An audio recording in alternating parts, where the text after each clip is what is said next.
Welcome back, everyone. Today I got an important topic I want to cover with everyone. For all you backyard growers out there, if you're growing fruit trees or berry shrubs, today we're going to be going over fertilization.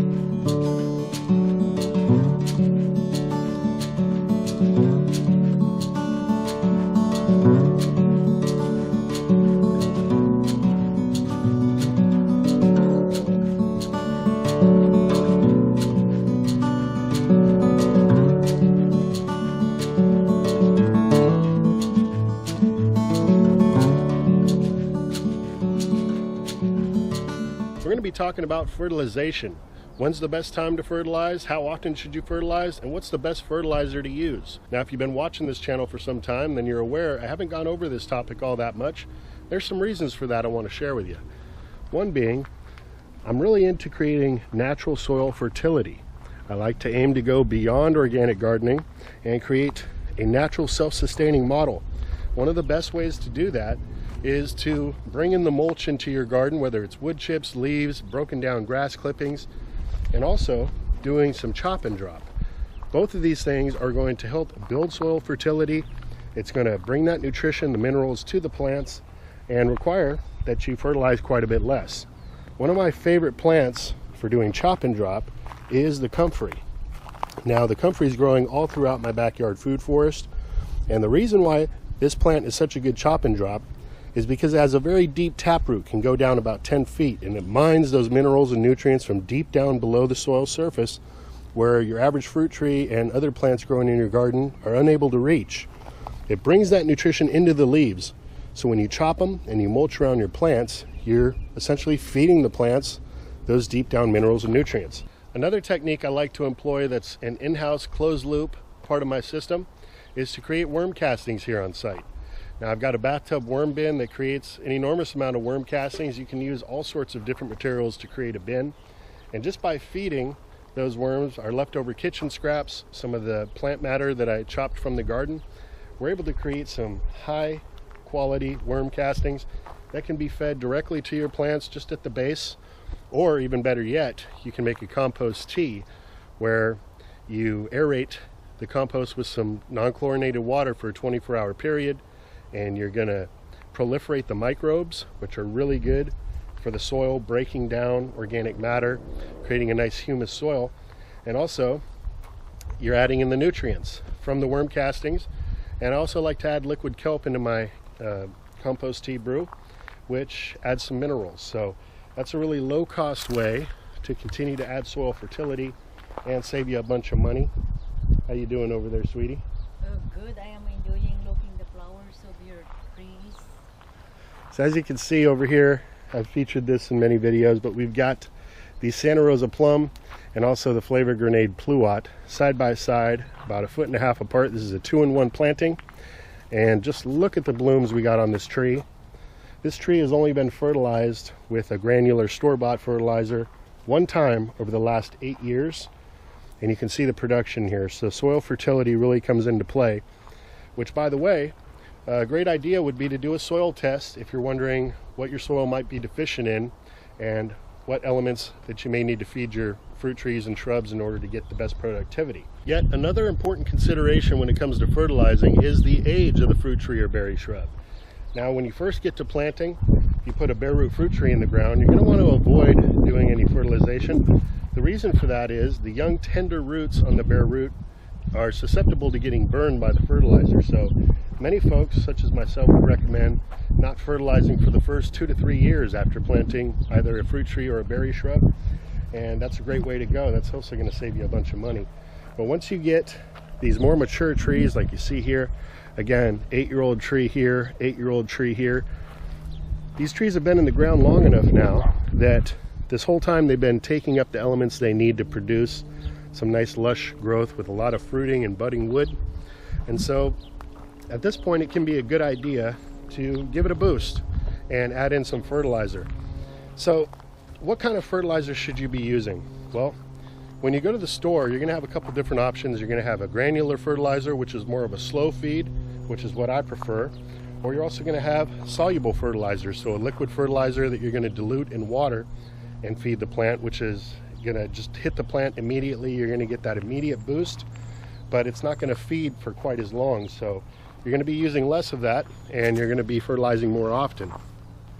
So when you do go to the store, you're going to see on the front or the side of the bag, or maybe even the back, an analysis, a breakdown of the NPK value. So what is NPK anyway? Well, the N stands for nitrogen, the P stands for phosphorus, and the K stands for potassium. And they all do different things for your fruit trees and shrubs. Nitrogen is going to create a vigorous flush of new green growth. And that's not necessarily what we're looking to do when we're growing fruit trees in our yard. The aim for most growers is going to be to keep a lower canopy on your tree, something that's easily accessible, and also you're going to not have a 20-foot tree that you can't reach the fruit, and you're inviting in the wildlife to harvest those fruits. You may never get to them. So having a lower canopy is of great benefit to us backyard growers especially. And so by adding too much nitrogen, what you're actually doing is creating a lot of vigorous woody growth, new green growth. It's going to create a nice large tree for you, a nice shade tree, but not necessarily the best for actually growing fruit. Now really what we want in a fertilizer is a lower nitrogen value, a higher phosphorus value, and a higher potassium value. The phosphorus is going to help and aid in the root development of the plant. The stronger the roots, the further they reach out, the stronger the tree, and the more fruit you're going to be able to produce. And the potassium is great for developing budding and fruiting wood. So here's a couple different granular fertilizers that are available at my local big box store. Now as you can see, this one states fruit tree fertilizer, just a general statement. This one says citratone, citrus and avocado food. You're going to see rose fertilizer, grass fertilizer. Truth be told, none of the titles, even though they try to hone in to what's going to work best for those particular plants, is necessarily what you want to be looking at. That NPK value is the most important. So let's take a quick look here at the citratone citrus avocado food. You don't see an NPK value, no numbers on the front of the bag, but on the side here you can see we got the 526. So it's a 5 in nitrogen, a 2 in phosphorus, and a 6 in potassium. This isn't quite a balanced fertilizer. It's higher in nitrogen than we really want to use, but this will still work, not just for citrus and avocado, but for all fruit trees. Again, with that higher nitrogen level, you're going to be creating more vigorous growth. Now let's take a quick look at this Kellogg Organic Plus fruit tree fertilizer, another granular fertilizer available at your local box stores. Now, I like this because it also contains beneficial soil microbes, just like when we're applying our compost tea. Great for creating a humus soil, breaking down that soil and creating a little fertilizer factory on the natural level for your trees and your plants to feed on. And mycorrhizae. Now, mycorrhiza is a fungi which will spread and connect to the feeder roots of your plants and expand how far they can reach out and pick up water and nutrients. So it's very beneficial. But as we look on this bag, we don't see any 3-digit numbers anywhere here. But as we look on the back of the bag here, you can see under the guaranteed analysis section, we have an NPK of 454. So 4% total nitrogen, 5% available phosphate, and then 4% soluble potash. So not to be confused, phosphate is the same as phosphorus, and the potash is the same as potassium. So again, even this fertilizer, which is designated for fruit trees, is a bit high in the nitrogen versus the phosphorus and potassium. So what I'd really recommend, if you can get your hands on it, would be like a 2-10-10, which is available, or even a 3-5-5. Something around there would be a great option for fruiting trees and berry shrubs. But either of these or any balanced fertilizer with an NPK of 5-5-5 are going to work. So sometimes it just comes down to what's available to you and the total cost of the product. So I get that. All right, so now that we've discussed NPK value and what's the best ratio for growing fruit trees and berry shrubs at home, what's the best time to start your fertilization schedule? So this is going to be different for everyone depending on where you're located. But here in the northern hemisphere, it's going to range somewhere between late February and May. And what we're looking for is for our dormant fruit trees, most of which are going to be deciduous and have lost all their leaves, to start to erupt with new life. In the case of citrus and loquat tree, what I'm looking for is for the new tender little leaves to start to develop, and that's when I know the tree is waking up and starting to produce new flushes of growth. But here we've got an apple tree, and you can see a lot of the buds are just starting to come out of dormancy. They're going from that woody look to a little furry. Up toward the tips you can see we got some little gray growth they're developing. This tree is just waking up, and this is a great time. We're just about in the middle of March to fertilize this tree. Now over here we've got an apium tree, and this tree started waking up a few weeks ago. That would have been the best time to fertilize, but I'm actually just getting around to it today, which is fine, because even though we've already had some flowering and even a little bit of fruit set, there's still a lot of budding and flowers just starting to pop on this tree. So it's not too late to do your first round of fertilization on a tree that's at this stage. And here we've got a pomegranate tree, again just beginning to wake up. See those little leaves starting to develop on the tree. Great time to start your fertilization schedule. So what's the best way to apply a fertilizer, and how much are we going to use? Well, for that we're going to look at the tree and we're going to determine the amount of fertilizer we use based upon the girth of the trunk. Now for every inch in diameter of trunk growth, you're going to use approximately a pound of most granular fertilizers. Of course, the higher the NPK, the less fertilizer you're going to need. So read the bag and see what they actually recommend on using. But that's just a general rule basically. And we're going to fertilize around the drip line of the tree. What we want to do is not apply it right next to the base of the tree. That can actually be harmful, but instead around the drip line. Now the drip line is the area from the trunk that reaches out about as far as your branches come out. So in this case, we've got about 4.5 to 5 feet of growth from the trunk of this tree. So I'm going to be putting my fertilizer in about 5 feet in a circle around this tree, and even come out about a foot from there and work that into the soil a little bit using a cultivator tool. And this here is a cultivator, just a little handheld rake, and this is going to help you to work that granular fertilizer just a little bit into the surface so it doesn't just blow away. And to streamline this whole operation, it'd be a good idea to weigh out, whether you're using a measuring cup or a scooper of some sort, what a full scoop or cup of the fertilizer weighs. That way you can just kind of eyeball as you go around. You don't have to think about it too much. So we just got a little kitchen scale here. I'm going to be using this ice scooper here. Works great. Take about a half a scoop here. And that is 1.2 pounds. So I know just a little under a half a scoop using my scooper is approximately a pound. Now I'm just going to pull back some of this mulch right around the drip line.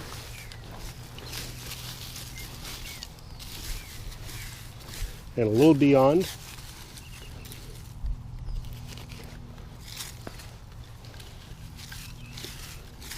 And it's fine that I have other plants growing around here. They'll benefit from this fertilizer as well.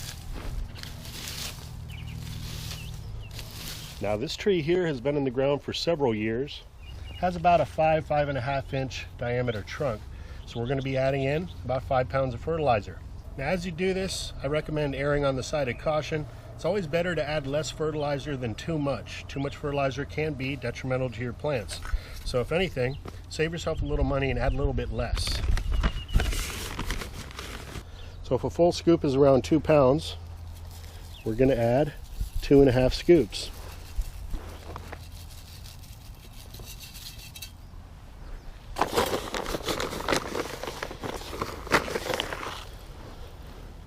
And we just want to evenly distribute all this fertilizer.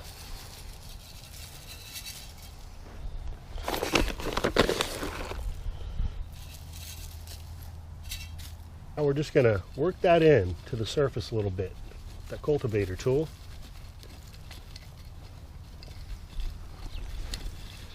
Now the best time to do this is actually after a rain event, not just before, as that can flush a lot of these nutrients out of the soil if you get a heavy rain event. We've had some good rains come in recently.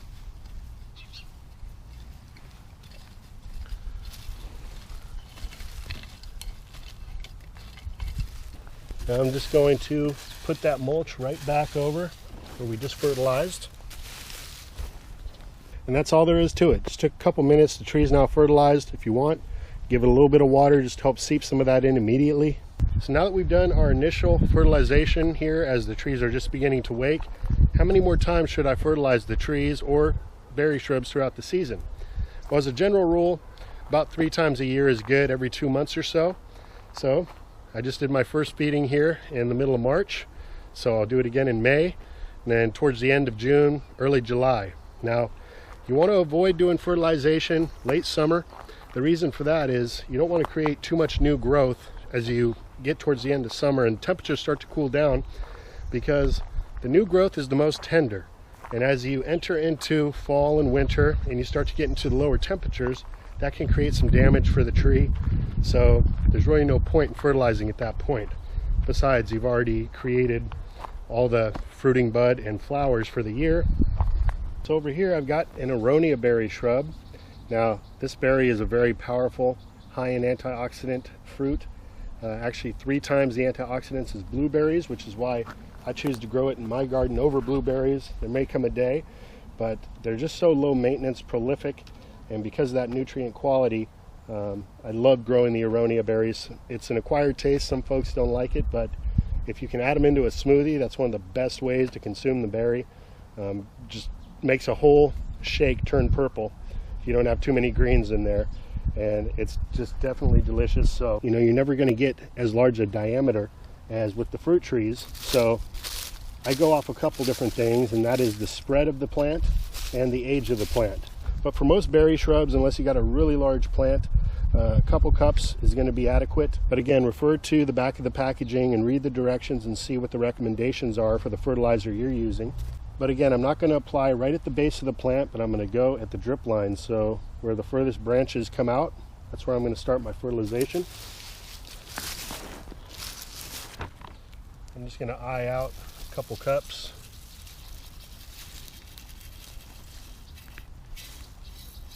Evenly distributed.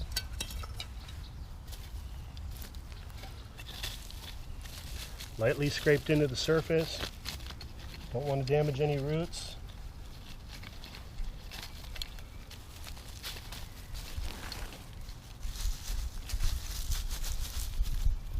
Bring back the mulch.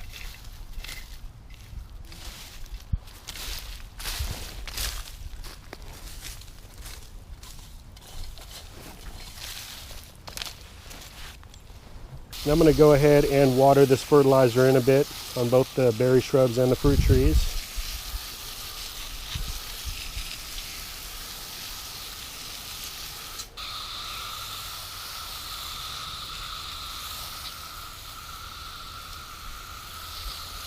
And again, I do prefer the granular fertilizer. It's great because it's a slow release. It's not going to hit the tree all at once, but instead, as it breaks down, as you water, as the rain comes in, it's going to slowly break down and feed the tree over a long duration of time. So over that 2-month period in between feedings, you're going to get constant nutrition to your tree or shrub. So that's the gist of it, guys. I'm in no way implying that you absolutely have to fertilize, but I decided to actually do quite a bit of fertilization this year and weigh the differences. Again, everything I do in my garden is an investment. So if I see a bigger payoff in terms of fruit and budding wood, I'm going to be happy with that, and that's going to definitely be worth the time, the effort, the cost that it took to apply the fertilizer. As long as we're over here, I wanted to show you this wisteria vine here. It is just banging out all these beautiful flower buds. We're going to have a beautiful wisteria vine grace us with its fragrant, beautiful flowers here in no time at all. Should also be a good time to fertilize wisteria. Well, everybody, that's going to wrap up today's video. I sure do appreciate you all tuning in. If you enjoyed today's video or found it entertaining in some way, I sure would appreciate a thumbs up. If you're new to the channel, I'd like to invite you to subscribe. New uploads every week, sometimes every day. And I hope everyone has a wonderful weekend. If you can, get out into the garden, get at least one thing done a day. It's going to set you off in the right trajectory so that you have yourself an abundant harvest this growing season. And so with that, I hope this video finds you and finds you well. Until next time, this is Dan from plantabundance.com. Take care. I'll be talking to you again soon.